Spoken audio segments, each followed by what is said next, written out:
Nous avions parlé la dernière fois en répondant à la question ça va pourquoi Dieu tolère tel ou mal. Et nous avions bien compris aussi que tout cela relève de la diversité de la conscience infinie. Aussi longtemps qu'on n'est pas dans l'unité de la conscience, on est obligé de vivre ce processus de la dualité avec ses paires des opposés. Et c'est ça qui donne ces résultats que nous trouvons dans ce monde. Et au-delà, jusqu'au monde du Brahman. Il est d'abord très très intéressant de savoir pourquoi nous postons. Nous avions utilisé le Facebook et nous avions apporté la lumière sur l'enseignement qui a été donné depuis des millénaires. Nous ne postons pas l'enseignement. L'enseignement est là. Il y a la Bible, il y a le Coran, il y a le Veda, il y a les Upanishads, il y a le Torah, etc., etc. Les avatars incarnent tout le temps pour apporter une nouvelle voie, un nouvel enseignement. Et tous ces enseignements s'établissent sur 7 niveaux de conscience. Et ce que nous postons, c'est l'aide à la compréhension la plus juste de cet enseignement. L'éclairage, l'explication, c'est ça que nous postons. Pour ceux qui peuvent être à un niveau plus élevé, c'est pour aider les autres à mieux comprendre. Nous ne postons pas pour ceux qui ne veulent pas comprendre ou bien ceux qui ne cherchent même pas à savoir ce que c'est. Dans la Bhagavad Gita, Krishna dit à Arjuna qu'il y a 2 types de personnes dans cet univers. Il y a celui donc la nature est démoniaque et de l'autre côté celui donc la nature est divine. Le type démoniaque doit toujours et toujours s'orienter dans les inclinations démoniaques. Il peut tout recevoir sur le plan de la lumière, mais les inclinations naturelles ne se retourneront que vers la nature démoniaque. Il a aussi été bien écrit dans la Gita que chaque créature répond à l'idéal de sa nature qui lui est propre. Ceci étant, on pourra bien beau aimer son coq, par exemple. On veut voyager, prendre par exemple l'avion pour aller quelque part. On va le mettre dans le sac en lui disant, toi qui chantes toujours là, le matin nous allons dans l'avion, si tu es plein, il ne faudra pas chanter. Mais quand le moment arrivera, elle chantera. Voilà. Le serpent sera toujours là pour mordre. Le lion ne pourra jamais manger les légumes, il faudra toujours qu'il mange la viande. Voilà l'idéal de la nature que chacune de ces créatures dispose.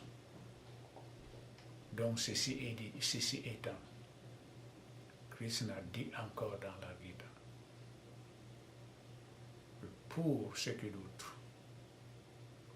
cela n'ont ni de place dans ce monde, ni dans celui qui vient, ni dans d'autres qui viendront. On ne poste donc pas pour cela. On poste plutôt pour ceux qui essaient d'avoir et être conscients de leurs besoins spirituels, comme le grand maître Christ le disait. Heureux ceux qui sont conscients de leurs besoins spirituels, parce que le royaume des cieux les appartient. C'est à ceux-là que nous postons, et c'est pour eux que nous sommes conscients d'être toujours ensemble, de partager cet amour de la mer.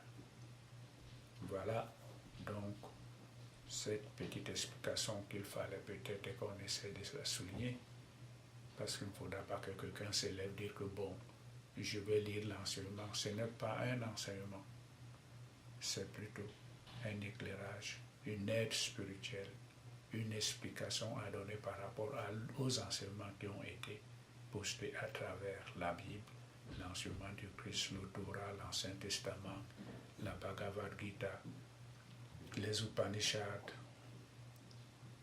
etc., etc. Les Védas sont là depuis des millénaires. Ça n'a jamais changé. Mais quelqu'un le lira toujours pendant des millénaires de temps. Aussi longtemps qu'il incarnera, il le lira toujours, mais il aura toujours le sentiment de ne rien compris, d'avoir bien tout compris, et que peut-être c'est de nouveau pour lui, alors qu'au fond, il est toujours là avec les Védas. Il change d'un corps à un autre, mais les Védas sont toujours là, il les retrouve, mais il ne comprendra pas. Y compris la Bible. Il faut une certaine élévation spirituelle pour comprendre le plan divin et son message. Donc ce que nous postons, nous partageons l'amour de la mer pour ceux qui veulent s'avancer, parce que c'est très difficile. C'est très difficile de s'avancer sur la voie. La voie de la lumière, c'est comme un profil du rasoir. On est là-dessus. C'est difficile de s'avancer. Il faut que la mer assure toujours l'intégrité pour s'avancer. Un peu plus à gauche, on n'est plus, ou à droite, on n'est plus. Quand on essaie de s'avancer par soi-même, on n'y arrive même pas à faire un pas. On est à gauche ou à droite. Mais pour être sur le profil du rasoir, il faut que la mer te tienne en main. Et c'est pour ça qu'il est nécessaire qu'on partage son amour avec les autres, son énergie avec les autres qui veulent s'avancer. Et c'est pour eux, justement, que cette explication est donnée. Qu'est-ce que dit Krishna dans Galates chapitre 10 et dans la Gita chapitre 10, versets 9 à 11. On va essayer de lire ce que dit le grand maître. Dans la Gita chapitre 10,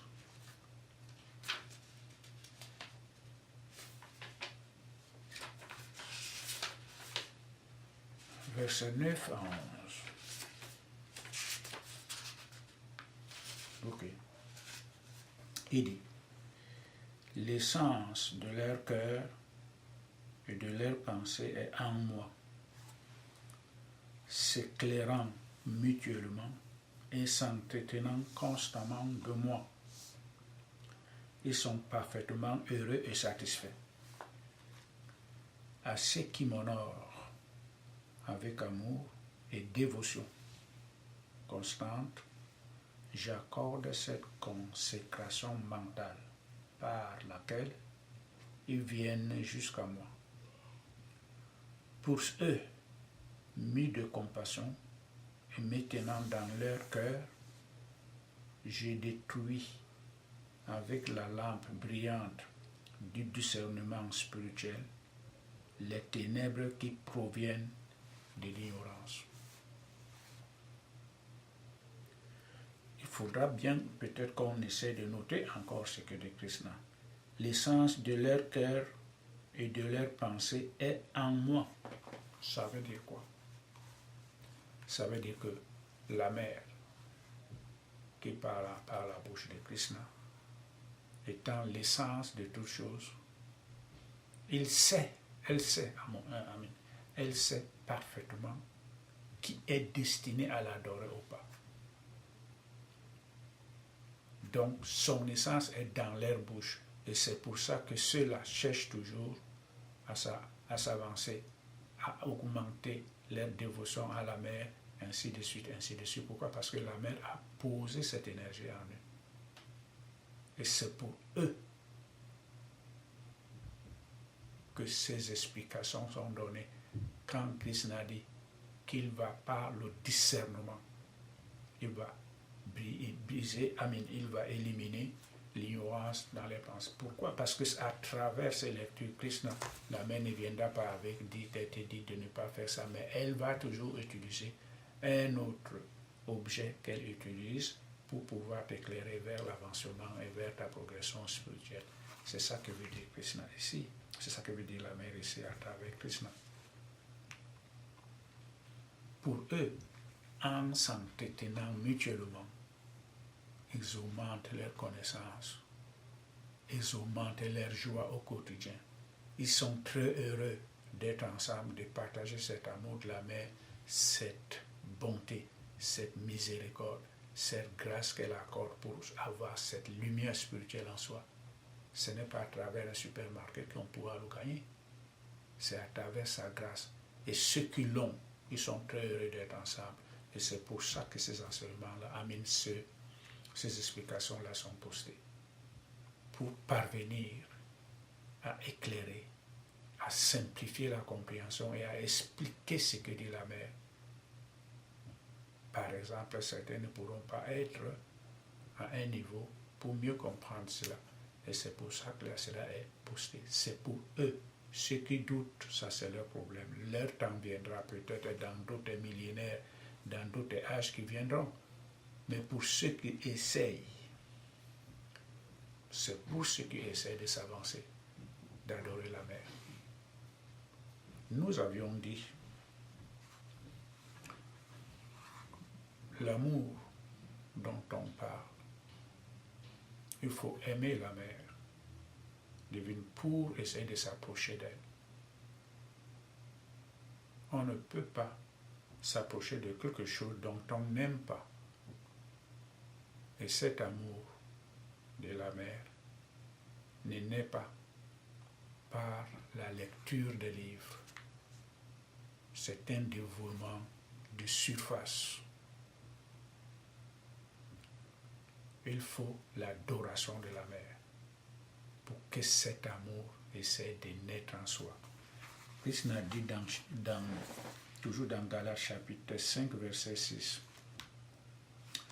dans la Gita chapitre 5, verset 6, on va encore lire ce passage pour comprendre ce que dit la mère à travers Krishna.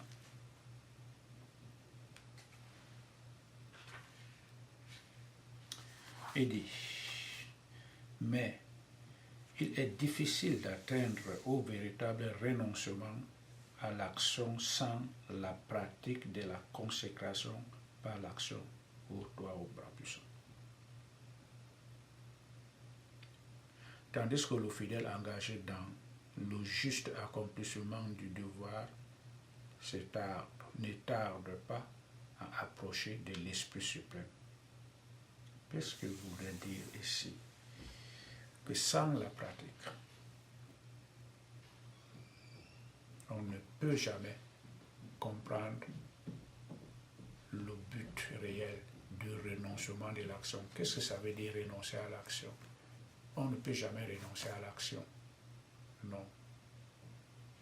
Mais plutôt, on doit toujours appliquer l'action, mais cette action doit être juste, c'est-à-dire pointée d'un amour désintéressé, une action posée par laquelle on n'attend aucun résultat. Ça, c'est le karma yoga. Alors, on ne peut pas avoir avec soi ce karma yoga sans la pratique de l'amour, sans la pratique au quotidien. C'est ça que vous dit Krishna ici. Donc on atteint le renoncement de l'action en faisant rien que l'action positive, l'action juste, sans aucun résultat qu'on peut attendre. Donc on accomplit tout pour ce qu'on aime. On aime qui? On aime la mer. La mer étant l'essence de toutes choses. Le voisin qu'on sert n'est que la manifestation de la mer. On doit le servir sans attendre aucun résultat. C'est cette action-là dont parle Krishna. Quand on atteint ce niveau, il n'y a plus de karma de l'action. Parce qu'on produit un karma double, ni bon ni mauvais. Et on s'avance maintenant vers la libération. Parce que l'homme étant enchaîné par l'action, nous on renonce à l'action, l'action qui produit les résultats qu'on attend. Et l'homme maintenant en retour est enchaîné par ces résultats, il sera toujours ici. Mais quand on n'est plus attaché à cette action-là, on produit le karma double, ni bon ni mauvais. Et c'est pour ça que Krishna continue à dire qu'il n'est pas souillé. Mais on peut même lire, par exemple, le chapitre, le verset 7. L'homme au cœur purifié, qui a complètement maîtrisé son corps et dominé ses sens, et pour que le seul soi est le soi de toutes les créatures, n'est point souillé même en accomplissant ses actions. C'est ça. C'est-à-dire que on n'est plus limité par son ego. Que je vais faire ça, quel est mon intérêt, pourquoi je dois même faire ça pour eux, je ne le connais même pas, il n'est pas de ma famille, etc., etc., etc. Mais le renoncement de l'action, c'est la vision juste. L'action juste composée sur l'individu qui est en face de soi n'est autre que la manifestation de notre mère. Mahakali, c'est elle qui est toute chose. Quiconque l'aime et la sert, aime et sert le reste. Le tout univers est elle. Aussi longtemps que l'individu sera limité dans son ego, il ira à l'église tous les jours, il pourra même dormir là-bas toute sa vie, ça ne changera rien. Il sera toujours limité dans son ego, et quiconque est limité par son ego pose toujours des actions qui sont injustes, égoïstes. Les actions qui sont basées sur le processus de la dualité. Lui-même, il est conditionné par l'énergie de la multiplicité. Et faisant ainsi, il ne pourra jamais atteindre Dieu. Parce que quiconque sépare n'atteindra jamais Dieu. Il y a de l'ego dedans. Dieu est tout. Je n'aime pas celui-ci. Je vais quand même à l'église, je perds le temps. Je n'aime pas celui-là. Je vais dans mon sanctuaire prier la mère divine. Il s'est planté. Il ne pourra. Il croit servir la mère, mais il perd son temps. Et comme la mère ne viendra pas lui dire cesse, elle fera toujours, elle est très patiente. Elle est le temps. Elle fera toujours quelque chose qui permettra à ces derniers de comprendre plus tard, mais ça prendra du temps. Ça peut même prendre de vie. Quiconque veut s'avancer vers la voie de la libération, vers l'amélioration de ses rapports avec la mère divine, ne devra que commencer par pratiquer le karma yoga ou le yoga de la dévotion vers la mère, pour la mère. En faisant ainsi, on bénéficie de la grâce de la mère, et comme cela a été bien dit auparavant, la lumière jaillira et qui pourra complètement éteindre les ténèbres de l'ignorance qui permet à l'homme de croire que je suis séparé de l'autre, ainsi de suite, ainsi de suite. Et ce n'est qu'ainsi que l'homme pourra commencer à poser les actions justes. Son cœur sera estompé. Dans la joie, constamment, il résidera parce qu'il sert les autres. Et les autres ne sont pas différents de lui. Les autres dont il croit servir ne sont que l'extension de sa propre conscience. Il n'y a que l'un, l'absolu immuable et universel. C'est la mère seule que l'air, tous ces univers. Il n'y a personne d'autre. Personne d'autre à côté d'elle. C'est elle. Et quand on va au milieu, cette grande multiplicité, c'est la Maya. Et quand la mère donne la grâce pour que toutes ces explications soient données, c'est pour aider à apporter sa grâce à ceux qui essayent constamment de s'élever. Comment éviter ces pièges? Donc maintenant, si on a bien compris que en s'entretenant mutuellement, on grandit vers l'amour universel et on partage les joies de la mer, ainsi de suite. Et on ne peut atteindre ce lieu ou bien ce niveau sans la pratique de la mer. Donc, on va donc conclure ceci, que l'amour ne naît pas par des relations. Le vrai amour divin naît par la dévotion. Dans le monde matériel, dans le monde physique, on aime quelqu'un parce qu'on va peut-être avec lui. Il faut aller le rencontrer. Vous n'allez pas dire que vous aimez cette femme, vous allez l'épouser sans toutefois pour autant être avec elle. Il faudra que vous la voyez tous les jours. Que finalement, vous finissez même par vous marier, comme on dit bien. On va se marier. Voilà. Et vers la fin, on va fonder une famille avec des enfants, ainsi de suite. Ça, c'est la Maya de ce monde matériel. Dans cette optique, ce n'est pas l'amour. À ce que les autres pensent, ou bien tout le monde dans le monde phénoménal pense que ça, c'est l'amour, c'est l'expression de l'amour, ce n'est pas ça. Ce n'est pas du tout l'amour, c'est on compense plutôt ses propres intérêts pour la satisfaction de ses sens, pour la réussite d'un certain nombre de projets d'ordre égoïste avec ce monsieur ou avec celle-là. Après cela, il n'y a plus rien du tout. On a fait la procréation, c'est pour maintenir la Maya dans ce monde. Ce monde doit habiter éternellement par les hommes, par les plantes, par les êtres inférieurs à l'homme. Donc il faut qu'il y ait cette manifestation de la reproduction à travers la matière. Et la manifestation de la reproduction à travers la matière n'est pas le résultat de l'amour, n'est que le résultat de l'illusion. Pourquoi? Parce que c'est un jeu cosmique.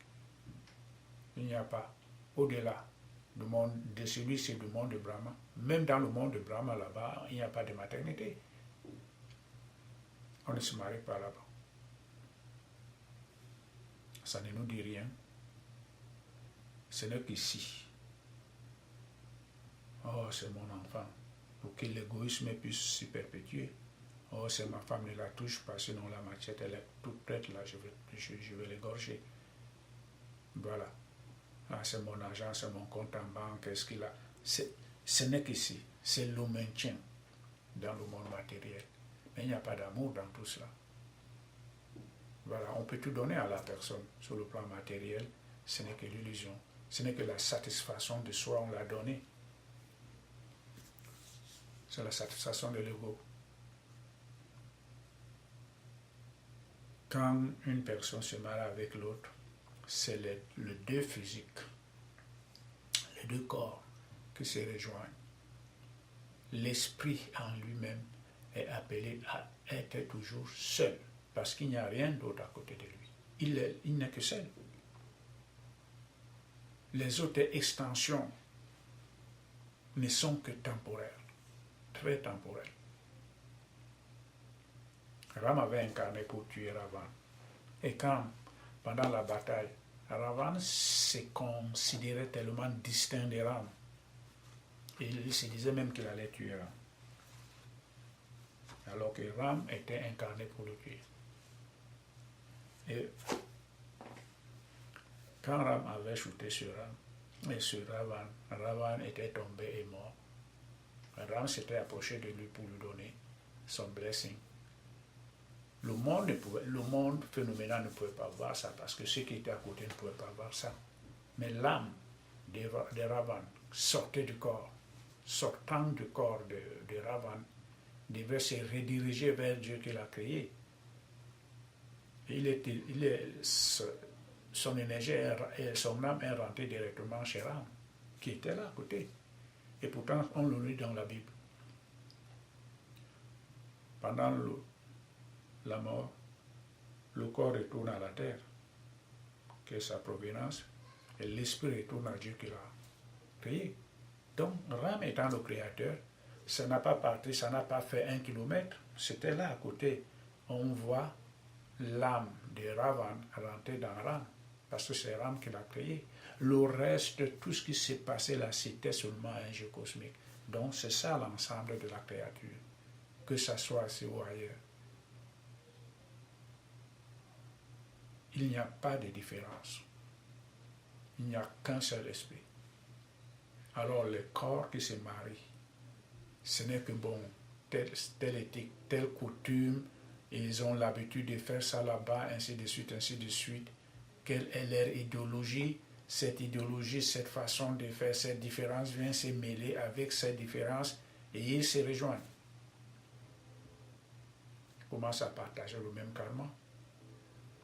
Ils commencent à avoir les mêmes visions. Et on nous dit dans la Bible que les deux chairs deviennent une. Mais on voit toujours deux personnes différentes, quand même, dans ce couple-là. Ça ne nous dit rien, et pourtant dans la Bible, on nous dit que les deux personnes deviennent une seule chair. Again et again. Est-ce qu'on ne voit pas le monsieur s'habiller différemment et la femme s'habiller différemment, chacun aller dans sa direction? Le monsieur continue toujours à avoir sa barbe. La femme continue toujours à être ce qu'elle est, comme les femmes doivent l'être. Mais où est alors la seule chair? La seule chair, c'est la seule illusion. La chair étant dans le contenu de l'ordre matériel n'est que l'illusion. Donc la divinité ne peut mentir. Tout ce qui dit Dieu est vrai et a un sens profond dans notre évolution. Les deux personnes qui se marient ne deviennent qu'une seule illusion. Voilà. Donc ce n'est pas la chair que nous voyons, que nous croyons qu'elle allait devenir une seule, non. Et Dieu ne peut pas mentir. C'est ça qu'il voudrait réellement dire. Donc l'amour né par les relations n'est pas l'amour. N'est pas l'amour. C'est des concessions, c'est du business. Il faut que je calcule ça auprès de ce monsieur, il pourra faire ça, ça, ça, pour mes satisfactions sur tous les plans, et moi aussi. Si c'était l'amour, normalement, dans le monde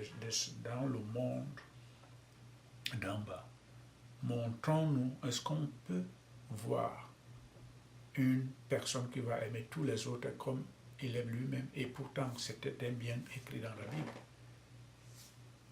Aime ton prochain comme toi-même. Ce n'est pas au niveau du mental que ça peut se passer, parce que le mental est là pour disséquer, pour changer, pour critiquer, pour trouver toujours une chose et son contraire, avec des conflits qui vont avec. Donc quand Jésus le dit, il le dit à ceux qui s'élèvent.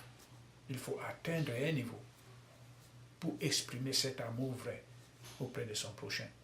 Et l'expression de cet amour vrai n'est que la manifestation de l'un en soi. Il faudra que l'individu atteigne le niveau où il ne voit que la mère dans toutes choses. Ce n'est qu'à partir de ce moment-là que l'enseignement de Christ s'applique, et non en bas, et non en dessous. Il faut que l'homme, ou bien l'être humain, arrive à avoir l'éveil de sa conscience qui est l'âme divine qui est amour. La mère qui dort en tout un chacun, c'est elle qu'on appelle l'âme. Et quand elle s'éveille en soi, alors on commence alors à avoir des changements d'un état à un autre de son éveil. C'est pour ça qu'on nous avait dit, nous avions aussi parlé des chakras. Comment le premier chakra est différent de l'autre. Le premier, qu'on appelle le Muladhara chakra, son son, sa puissance est l'ordre 4.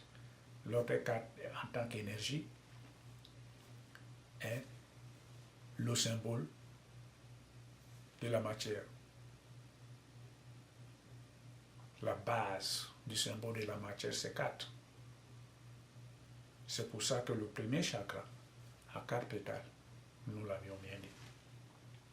Alors quand elle s'élève, on commence alors à vivre ces manifestations. L'individu a transcendé l'élément de la matière. Il a payé les dettes du Brahma. Il a transcendé les lois de la matière. Donc maintenant, il s'en va vers la libération. Et quand la même énergie, même jusque-là, il n'exprime pas l'amour, il est appelé à l'exprimer. Mais même jusque-là, même à ce niveau de l'éveil, il ne l'exprime pas. Au niveau 2, au niveau 3, là où il a recevé la grande purification, même jusque-là, il ne l'éprouve pas. Au niveau 4, alors, c'est en ce moment-là que toutes les énergies de la matière convergent vers l'amour divin. C'est à partir de ce moment-là, au niveau 4, qu'il commence alors à exprimer de l'amour vrai, de l'amour divin. Parce qu'il a le niveau 4, c'est le chakra, c'est Shiva Shakti. Le chakra de la mère divine avec son autre aspect qu'on appelle Shiva, le masculin. C'est elle qui réside là au niveau 4. Puisque c'est elle qui est l'amour, c'est en ce moment-là que l'adepte commence à ressentir l'expression de l'amour. On ne vous le demande pas. Vous êtes appelé à aimer toute chose. Même celui qui vous insulte, parce qu'il est ignorant, il ne sait pas. Vous ne voyez que l'expression de la mère qui tourne autour de la nature, autour des univers. C'est à partir de ce moment-là. Et même jusque-là, vous n'avez même pas encore atteint la plénitude de l'expression de l'amour. Vous la commencez. Et quand on n'a pas cet éveil, comment peut-on répondre alors sur le plan de Christ en disant « aime ton prochain comme toi-même » Ça reste vague pour ceux qui n'ont pas encore atteint ni l'éveil, ni le 4e chakra pour que ça commence. Donc on ne peut donc pas parler des relations d'amour entre l'eau divine et l'adepte. Quand certains se mettent les costumes pour aller raconter n'importe quoi dans les églises, où est l'expression de l'amour divin? Oh, Dieu a accordé, a accepté ma prière parce que j'ai eu au loto. Oh, j'ai eu un fiancé parce que j'ai tellement prié, Dieu m'a... Tout ça, cela ne se limite qu'au niveau de la matière. Oh, mon fils a été gradué, j'ai acheté une maison. Tout ça, ce n'est qu'au niveau de la matière. Donc, ce n'est pas l'expression de l'amour, c'est de l'égocentrisme. L'amour n'attend rien du tout. On aime et on n'attend rien de personne, ni de la divinité. On ne lui demande rien.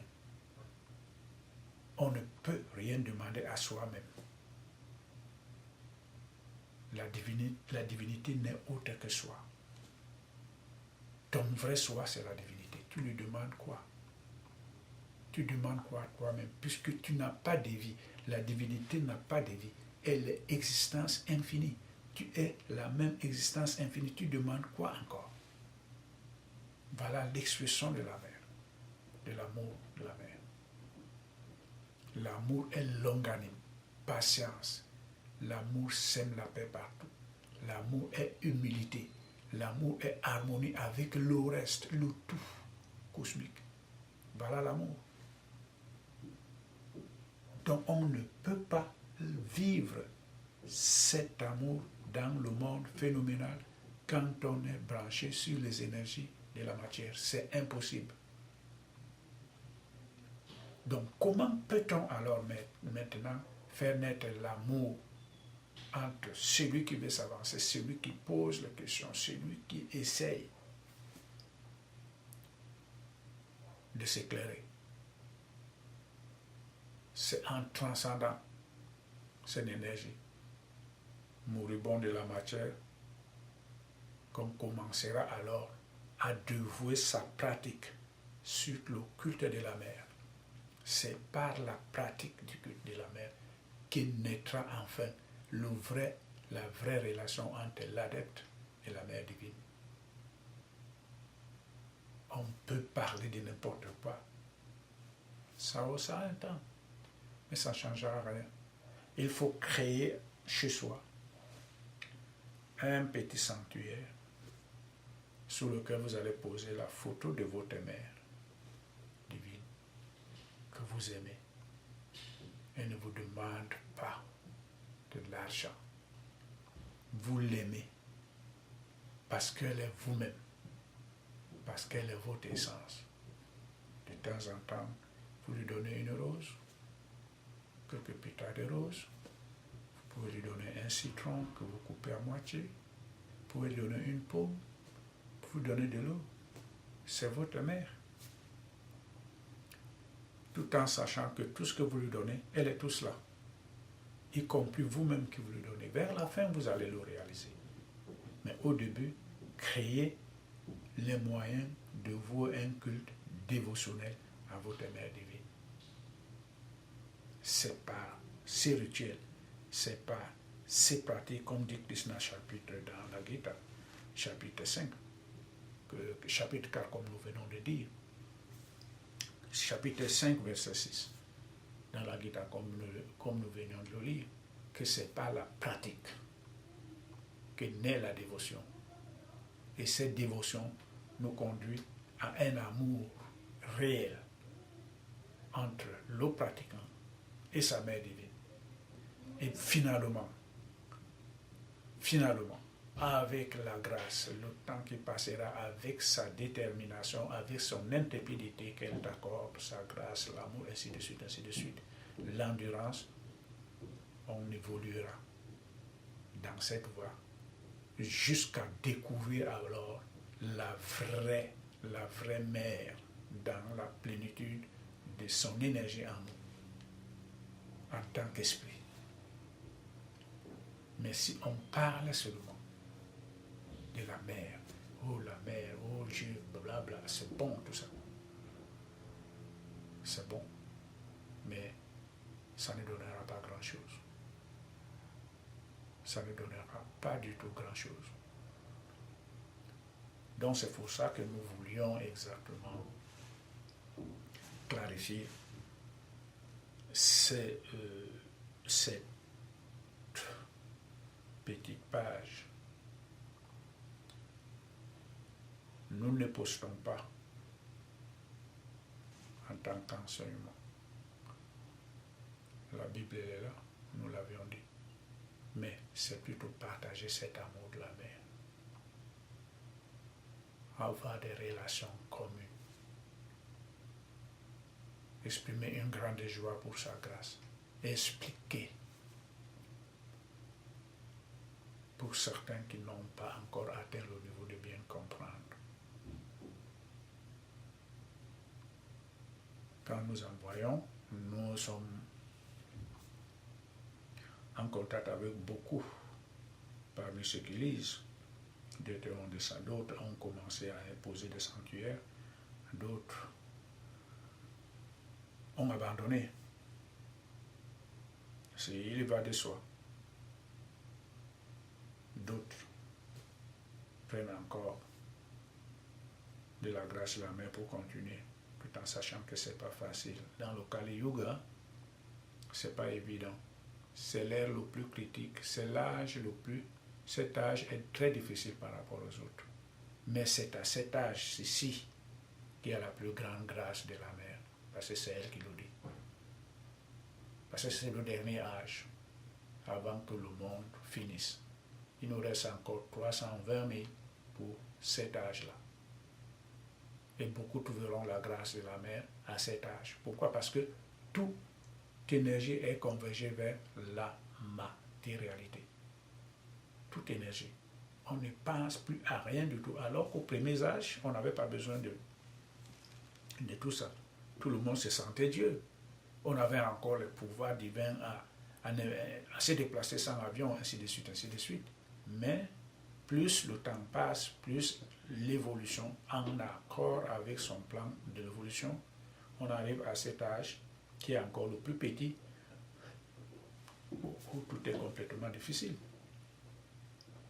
Donc, il y a certains qui abandonnent, il y va de soi, c'est normal. Ils reprendront plus tard. On ne va pas s'arrêter à savoir pourquoi ils ont abandonné, ainsi de suite. On venait de dire, le principe est là. Celui qui ne s'avance pas recule. Il faut qu'il laisse la place à quelqu'un d'autre. Voilà. Parce que nous sommes sur l'échelle de Jacob. Et sur cette échelle, on doit monter progressivement. On ne s'arrête pas. Si tu t'arrêtes, tu es à côté. Quelqu'un d'autre doit venir prendre ta place. Il y a donc ceux-là qui se sont arrêtés par l'amour de la mère et par la grâce. Nous prions pour que tout le monde soit sauvé. Nous méditons pour le bien-être de tous les univers, y compris ceux qui sont à côté. Mais on ne peut faire autrement. Ça se limite là. Nous méditons pour eux, pour qu'ils reprennent la route. Ils sont à côté. Mais nous mettons beaucoup plus d'énergie pour ceux qui continuent à se battre au quotidien, sachant que ce n'est pas facile. Il y a toujours et toujours des textes immondes qui viennent pour essayer de barrer le chemin à celui qui évolue. Et tout un chacun de nous à son niveau. Les dieux là-haut, sur le plan astral, ils en ont. Ils en ont. Même encore ceux qui sont ici. Parce que certains, à partir de la grâce, ils peuvent transcender même le monde astral à partir d'ici. Mais il y a toujours les dieux, qui viennent toujours leur poser des textes immenses pour les faire chuter. Il y a certains qui en ont, qui sont tombés dans ces tentations-là. Il suffit seulement que l'énergie, la pensée de l'adepte s'accorde avec cette énergie tentatrice, c'est fini, tout est cassé. Donc ce n'est pas facile. Alors, eux, on comprend. On a dit, il a été bien dit dans la Bible que il y avait un chef d'entreprise qui avait des employés. Il partait en voyage, il avait confié à ces 3 différents ouvriers des talents, ce que nous appelons le denier symbolique, un outrage. Il donne 3 au premier, il en produit 5, il donne 2 au deuxième, il en produit 3, il donne 1 à celui-ci, il n'en produit rien. Et quand il fut de retour, il appela à chacun de voir ce qu'ils ont fait. L'autre qui avait produit ça, il dit, Seigneur, j'ai fait ça. Il dit que tu es très bien, tu es très grave, tu es très courageux. Le deuxième il a dit que j'avais seulement que 2, j'ai produit ça. Il a dit que toi et toi alors. Mais il lui dit, mais quoi? Tu as donné aux autres, c'est bon, mais si toi tu ne m'as donné qu'un. Qu'est-ce que tu veux que je fasse avec un? Alors, qu'est-ce qui s'est passé? Il a dit, oui, alors il lui dit, mais voilà, c'est ton capital de 1, c'est ce que tu m'as donné. Alors le chef dit, ok, redonne-le-moi. Il a repris ça, c'est très symbolique. C'est très symbolique. Ça veut dire que quand on s'approche de la mer au premier temps, dans un état de lumière la plus pure, on doit bénéficier de sa présence constamment. Mais l'adepte qui a reçu cette grâce et cette énergie, étant dominé par les énergies démoniaques, ses tendances s'orientent toujours vers les ténèbres. Et ces tendances s'orientent toujours vers les ténèbres. La grâce qu'il a reçue ne produit rien. Cette grâce symbolise un. Elle est le symbole de l'un qui est la mer. Comme il ne reproduit pas, il ne veut pas le reproduire, qu'est-ce qu'il fait la mer? La mer retire cela. C'est ça qu'on appelle le denier symbolique. Ce denier symbolique peut, une fois retiré, peut vous plonger dans des millénaires d'incarnations encore, naissant toujours dans l'état d'obscurité. C'est ça que l'adepte doit comprendre. Que ce n'est pas tout le monde qui a la grâce de la mère de rencontrer un maître. Ce n'est pas tout le monde qui a la grâce de rencontrer un vrai maître qui te fait même un transfert d'énergie.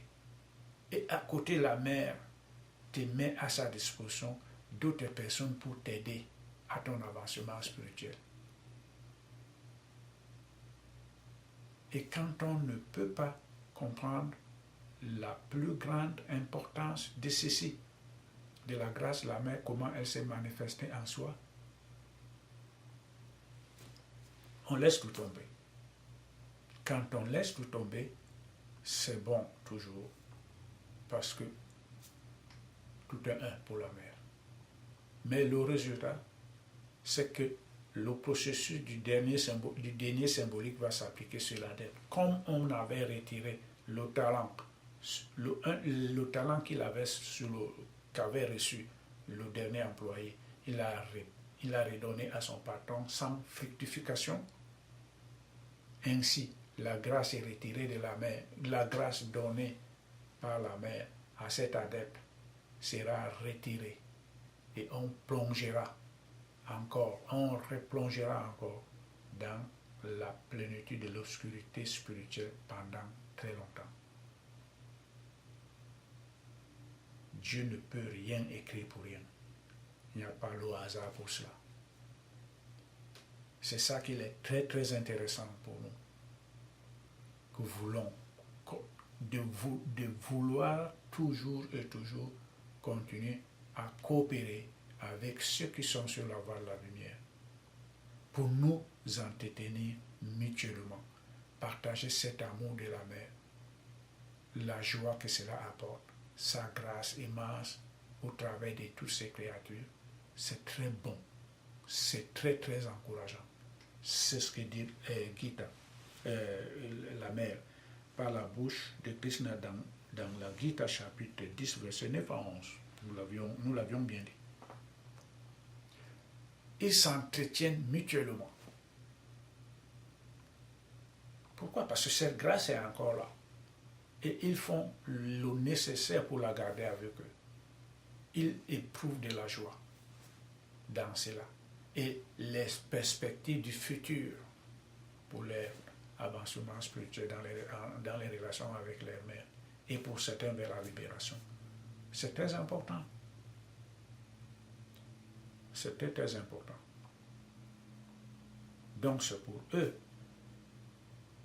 que cette grâce, cette intuition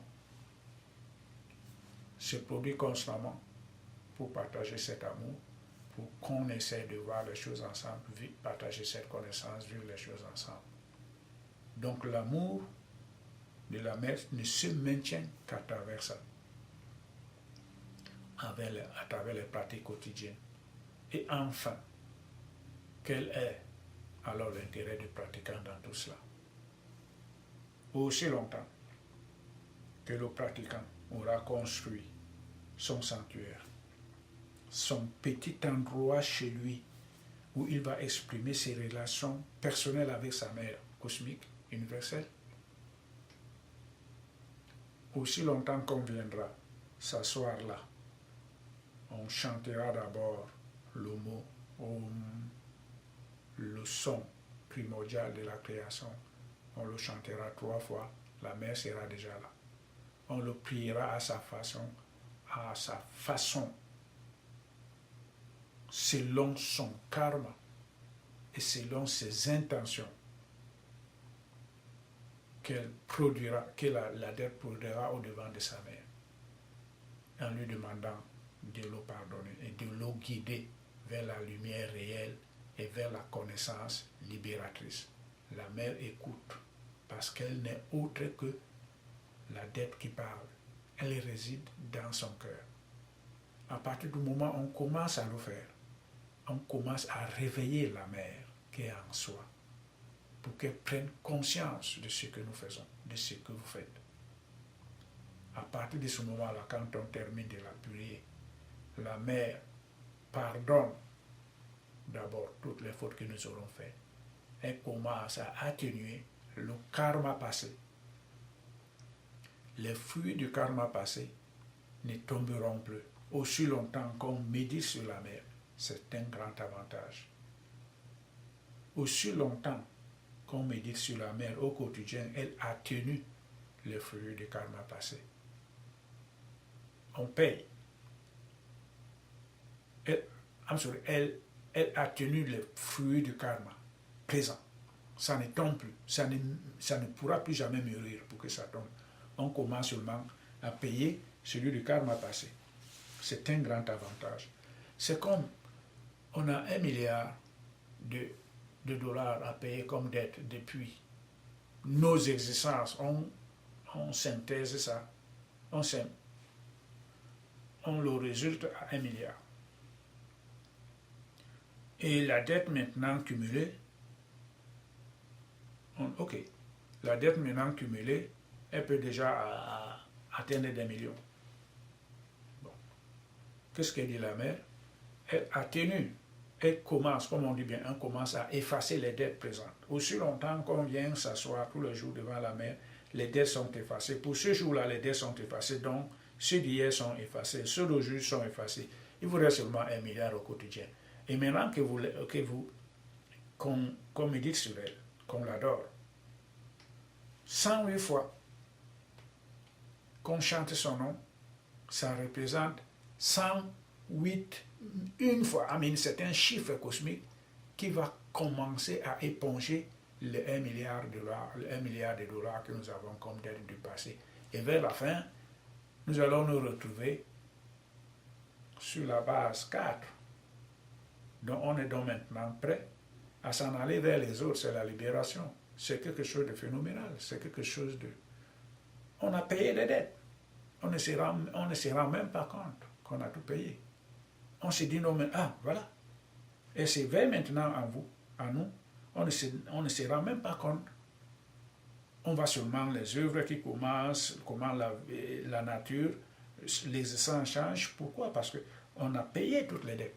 Nous avions bien dit que le chiffre est d'or dans le 6e chakra, celui du bas, qui a 4 pétales. Le symbole de l'énergie matérielle. Aussi longtemps qu'on n'a pas transcendé cette énergie matérielle, ou autrement dit, payer les dettes de Brahma, qui est la divinité de l'ordre matériel, on ne pourra jamais s'en sortir. On sera toujours ici, à errer à travers le monde. On vit aujourd'hui, on meurt, on renaîtra partout. C'est comme ça que ça se passera. Alors, il y a alors ce processus. L'adoration de la mère permet de nous ressentir en son existence à elle qui n'est pas autre que la nôtre. On l'adore au quotidien. Elle atténue les dettes au quotidien. Et en l'adorant constamment, elle nous fait, par sa grâce, éponger toutes les dettes depuis notre existence. Et puis vers la fin, on se retrouve comme né aujourd'hui. Nous n'avons plus de dettes envers Brahma. On transcende donc cette énergie. On est donc maintenant appelé à transcender cette énergie de la matière pour notre libération. C'est pareil comme les Juifs. Ils avaient fait 400 ans, on n'a rien dit, en Égypte. Et cette dette symbolique étant épuisée, Dieu apparut à eux, dit bon, va dire à Pharaon, il choisit un gars qu'on appelait Moïse, va dire à Pharaon de laisser partir. Pourquoi? Parce qu'ils avaient transcendé les 400 ans d'esclavage. Maintenant, il fallait les autres.